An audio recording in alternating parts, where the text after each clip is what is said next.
breakfast, I was talking to my wife and said, I'm a bit anxious today because I've been asked to speak with 200 plus people who are already excellent, and we're trying to get even more excellent.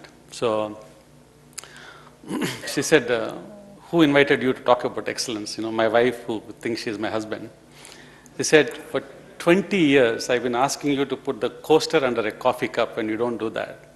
Now, what is it you have to teach about excellence? So on that note, even more anxious, I'm here. So thanks for your time this afternoon. I would like to take 2 or 3 slides talking about what Sulekha does and where excellence fits into that. What Sulekha does is the simplest way to do is whatever you want in your city, whether it is trying to find a business or trying to locate somebody else who has to lease an apartment in terms of classifieds. We seek to serve people in about 50 cities. And both online and on the mobile platform, both in the US for Indians there and for Indians here in India. So it has become pretty complex in terms of we get about 10 million visits a month. We serve about tens and thousands of small businesses. And we have, by the time I finished this sentence, 1 ad got posted on Sulekha already. So there is a lot of work needs to be done, satisfying users on one end, and also trying to deliver responses to small to medium businesses who pay us money. And infrastructure-wise, it has also become pretty complicated of about 10 offices, 500 employees, and all these things. And I think as companies get larger, it becomes more and more important to create a culture, because you don't have what you call the line of sight. You know, a lot of times you don't even know the names of employees who are working for you, right? If you're in a building and you're going down the lift, somebody is in the lift, you're really not sure if the person is in your company or not in the company, because it's become a big organization. In such a situation, what do you do to create a culture where it is, right? And that becomes a major challenge in terms of how do you create the processes, how do you create the systems, how do you create that enthusiasm for people to believe they are part of an organization becomes the biggest challenge. Hypergrowth is just as difficult as no growth is. Right?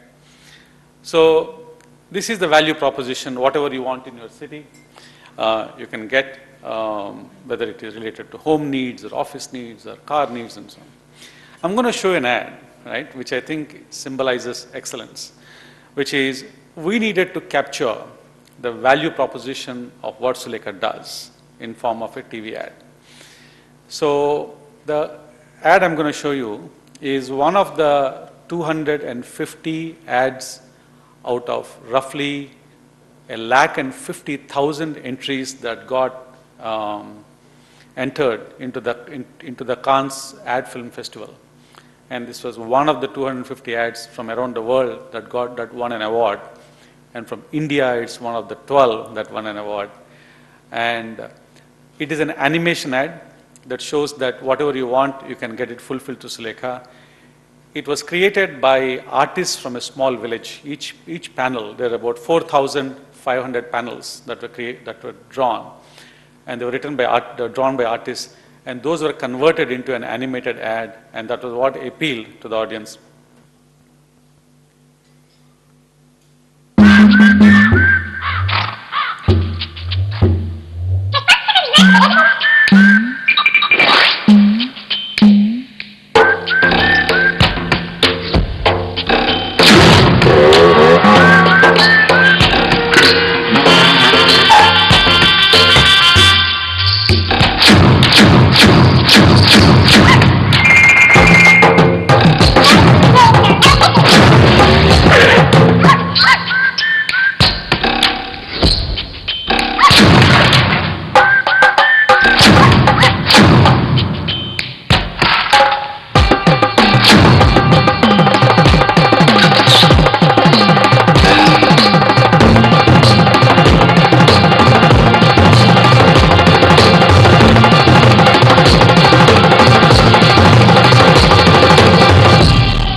Sulekha.com whatever you want in your city. So this ad was created by about several artists from a small village, and I think the way they put it together, I think that alignment with what they wanted to create, I think an outstanding creative for us. I would like to break my talk into two sections. One is our view, and this symbolizes not just of mine, but also of our company, the philosophy of excellence, and then I would like to second part talk about the mechanics of excellence. Right? The first one is there is a, in the practice of Zen, there is a meditative practice in which the self and what you're working on, that distinction becomes void, right? So they say that when one doesn't separate what he's working on, then he's set to care about what he's doing, right? When one has this feeling, then he also sees the inverse side of caring, which is what you call quality or excellence, right?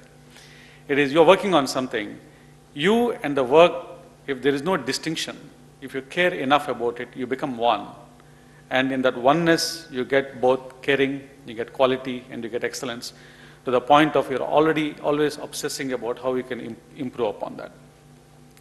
But this is a difficult state because caring is hard, right? If you have a child, many of you, you know how difficult caring is, right? Because it's painful. You have to work at it, constantly work at it, it never ends, right?